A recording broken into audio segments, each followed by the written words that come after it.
Bonjour les amis, bonjour à tous, bienvenue dans Un jour une carte. Nous sommes aujourd'hui le samedi 16 mars.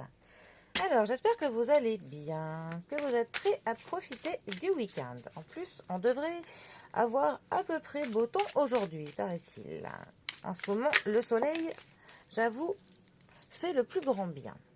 Alors, pour ce samedi, j'ai sorti le Zombie Tarot. Ça faisait longtemps que ces chers zombies n'étaient pas sortis de la boîte. Et nous avons l'ermite. Alors, l'ermite, neuvième arcane majeur du tarot. La carte de l'ermite peut nous signifier une période parfois de restriction, une période qu'on va parfois trouver un petit peu sombre, une période parfois difficile, que l'on peut trouver longue. Mais ce qui est bien avec cette carte, c'est que il y a toujours au bout du tunnel des éclaircies. Il y a toujours vraiment ce que l'on recherche au bout du tunnel. Nos objectifs sont là. Même si ça nous paraît long, eh bien, on sait on y atteindra. C'est aussi une carte qui va nous parler du fait d'un éveil qui est spirituel, du fait de grandir, de profiter pour le coup de cette période d'attente pour, voilà, pour travailler sur soi, pour que l'on se recentre sur le principal parfois, voilà, sur ce que l'on est. Et cela nous permettra pour le coup que l'on s'éveille spirituellement. C'est vraiment une carte qui est très représentative du chemin de l'éveil spirituel. Ensuite, la carte de l'ermite peut nous parler des personnes d'un certain âge. Donc ça peut concerner un ancien de votre entourage.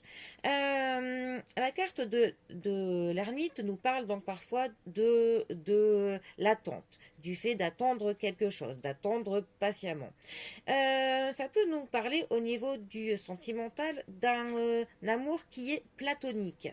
Pour le coup, ça va nous parler d'un couple qui se comprend plutôt sur le côté, encore une fois, spirituel.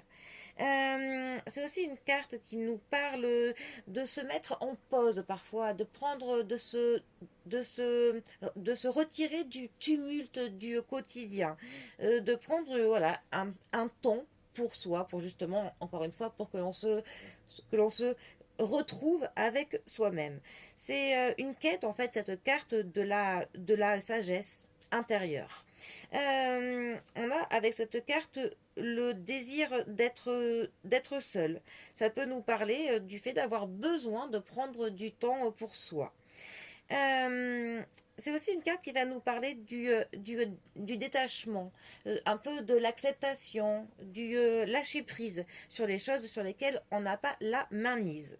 Que pour le coup, ça ne sert à rien de dépenser de l'énergie et de s'acharner à essayer de changer des choses qui, dans tous les cas, eh ben, ne changeront pas. Donc autant se concentrer sur les choses sur lesquelles nous pouvons avoir de l'action. Tout simplement. C'est aussi une carte qui va nous parler du besoin de, de la vérité, d'un besoin de certaines réponses sur certaines choses. Et qui, pour le coup, nous finirons par trouver, vu que, encore une fois, nous avons notre lumière au bout du tunnel. Parce qu'à la base, dans son illustration classique, euh, voilà, on est très loin du dessin classique, on a vraiment un homme qui tient sa loupiote, sa lanterne à bout de bras. Et justement, ça signifie que, voilà, il va atteindre cette éclaircissement qui va lui apporter ce qu'il recherche. Et d'ailleurs, il a aussi un bâton dans la main gauche. Et ça nous parle de la connexion euh, à la terre, du fait d'être ancré. Et d'ailleurs, c'est la carte qui astrologiquement est liée au signe de la Vierge. Voilà.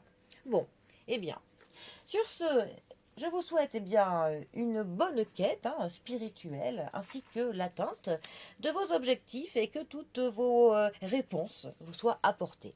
Allez, profitez bien du week-end. Moi, je vous dis à demain pour un prochain tirage. Allez les amis, à bientôt. Bisous à tous.